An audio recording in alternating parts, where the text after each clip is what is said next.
আত্মা কি? মৃত্যুর পর আত্মার কি হয়? পরমেশ্বর ভগবান কি বলছেন? বা পরমেশ্বর ভগবান নাকি বলেছেন কোনো ব্যক্তির যদি মৃত্যু হয়, সেই ব্যক্তির জন্য যদি আপনি কান্নাকাটি করেন সম্পূর্ণ বৃথা। পরমেশ্বর ভগবান কথা কেন বলেছেন? নমস্কার বন্ধুরা, কেমন আছেন সবাই? আজকে নতুন একটা ভিডিওতে সবাইকে স্বাগত। আত্মা কি? প্রত্যেক জীবেরই স্বতন্ত্র আত্মা আছে এবং এই আত্মা কিন্তু চলমান। কখনো শিশু, কখনো বালক, কখনো আবার বৃদ্ধকাল। সুতরাং আত্মার কিন্তু মৃত্যু হয় না। এখানে মৃত্যু হয় সেই মানুষ বা জীবের বা পশুর। মানুষ, জীবের বা পশুর। পরমেশ্বর ভগবান নাকি বলেছেন কোনো ব্যক্তি যদি মৃত্যু হয়, সেই ব্যক্তির জন্য যদি আপনি কান্নাকাটি করেন কিন্তু সম্পূর্ণ বৃথা।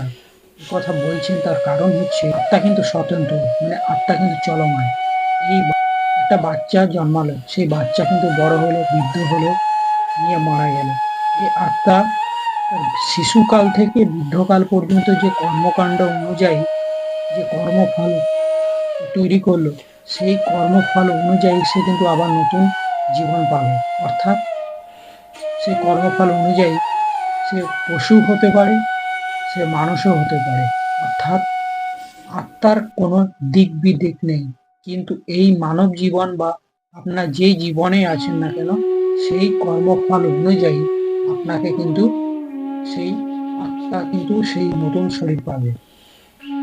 অর্থাৎ পরমেশ্বর ভগবান এই জন্যই বলছেন যে কোনো ব্যক্তি যদি মৃত হয়, সেই ব্যক্তির জন্য কাঁদা উচিত নয়, বরঞ্চ আপনাকে আনন্দ করা উচিত যে এই জীবন মুক্তির পর থেকে সে আবার নতুন একটা জীবন পাবে। এখানে ভগবানের সেবায় ব্যস্ত, তাহলে বুঝতেই পারছেন যে আপনার কর্মফল কেমন হবে। আর আপনি যদি জোচ্চোর মদখোর, মাছ মাংস এইসব জিনিসের প্রতি আসক্ত থাকেন, তাহলে তো আপনাকে সেই কর্মফল অনুযায়ী ভুগতেই হবে। অর্থাৎ এখানে যদি মানুষের আর আত্মার মধ্যে যদি আমি বিভাগ করি, কিন্তু আত্মার কিন্তু মৃত্যু নেই। অর্থাৎ আত্মা কিন্তু পরিবর্তনশীল।